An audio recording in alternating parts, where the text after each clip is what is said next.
Hello and welcome back to Bimbler's Ironman Challenge, where a decidedly average gamer tries to make Albion Online even harder than he really should. A horse! A horse! My kingdom for a horse! Well, fortunately, I didn't have a kingdom to give away, because this is how easy it was to get my first horse. Or was it? So the idea to just go to a full loot PvP zone and look around for corpses and see if there's any horses left on was from a viewer of my last video. I'm not sure how to pronounce his name. I think it's Pip. But thank you to him, because yeah, that's a pretty easy way of getting a mount. The problem is it did take me a couple of attempts, and and I made a few mistakes, and this was in no way his fault. I didn't know how the invisibility shrines worked fully, and as you will see, I made some mistakes while searching corpses, and that cost me a little bit. Yeah, as you can see, the black zone was quite busy at this point. There's what looks like a gank squad there who are after ganking me, but I'm quite fortunate we evaded them. I think they're just zoned in, as they seem to have their bubbles. And at this point, I've got a bit of loot on me, and I think, well, I need to get that back so I can salvage it and also get a little bit of money, a little bit of silver from it. But it's also going through my mind, there's probably going to be a lot of corpses around, and I could check them out for potential horses, because still that's a big issue. You know, I'd still needed more mounts. I only got 2 donkeys at this point. So, but I see these 2 corpses here, and I'm still a little bit, I'm not sure.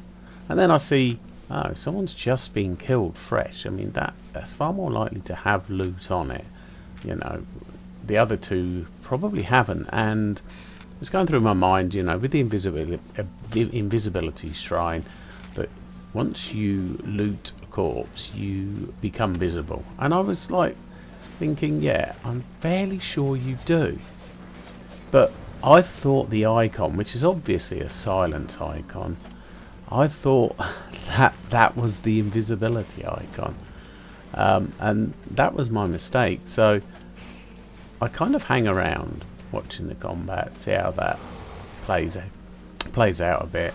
I decide to check the corpse, and it's got nothing on it. Now the invisibility icon is still up, and I'm thinking, wrongly, I'm still invisible. I'm thinking, oh, I should be visible, but I didn't realise, and I also didn't realise I was silenced. So I'm like, what?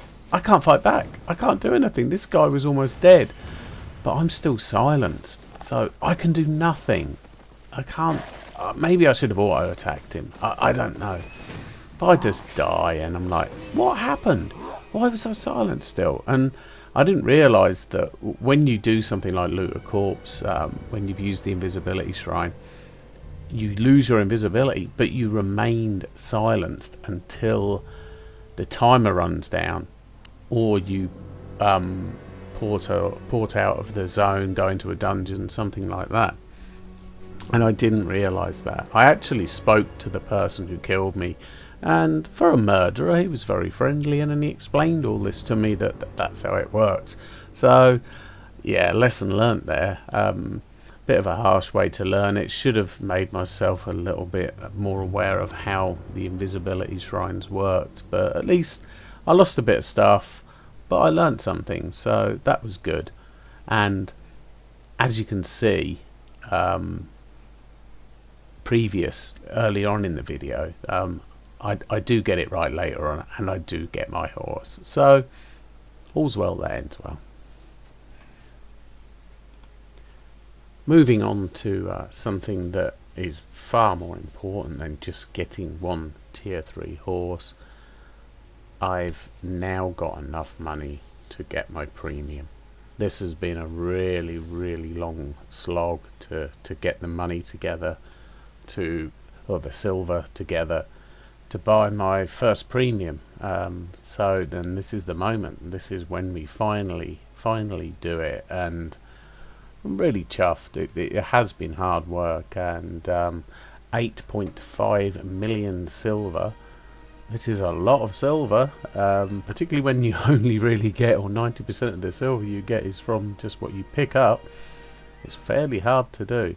So I thought this is really worthy of a celebration. So I fire not one, but 2 fireworks. This is definitely worthy of such extravagance in my view. And I decide, given this is such a pivotal moment for Bimbler, to have a little party and have a little dance, all on his own. But Bimbler is a pretty solo guy, isn't he? So yeah, this is going to be really good. This means I can now get my personal island. This means I can now farm crops, I can farm mounts, I can do all the things that I needed to do but haven't been able to do up to now. So this is really massive for the development of my Ironman character, and I'm really, really pleased. And now with Premium, we've got access to the Adventurers Challenge, so we can open all the chests and we can get the mount, and that was something I'm really pleased about, because I've really wanted this owl mount. It looks really good, and I was really determined that I'd get it done within this month so that I could have it. I don't think I'll use it much. It's going to be a bit more of an ornament probably, but yeah, I'm really happy that I got that. I've now got access to all the chests that are going to help a bit with the loot that's inside them, so that's all good. But yeah, look at that mount. I'm really pleased with that. This is just so good. This is what Premium's giving me. So on to the most important thing that Premium is going to give us, and that is the personal island. This is the thing that is going to enable Bimbler to do all the things that have been holding him back. We're going to be able to grow food, we're going to be able to produce mounts, we're going to use the food to feed the mounts, we're going to use the food to feed the workstations. This is the biggest thing. This is the one thing that's really been holding the development of the character back. So this is massive, and I'm so pleased to have got this done. I'm not going to bore you with me building all the farms and everything, although I will try to keep you updated as I develop the island further and show you how things are progressing. But that's about all for this installment. I hope you've enjoyed it. If you did, please either give me a like, or if you want to watch any more, subscribe. That would be greatly appreciated. Thank you for watching, and goodbye.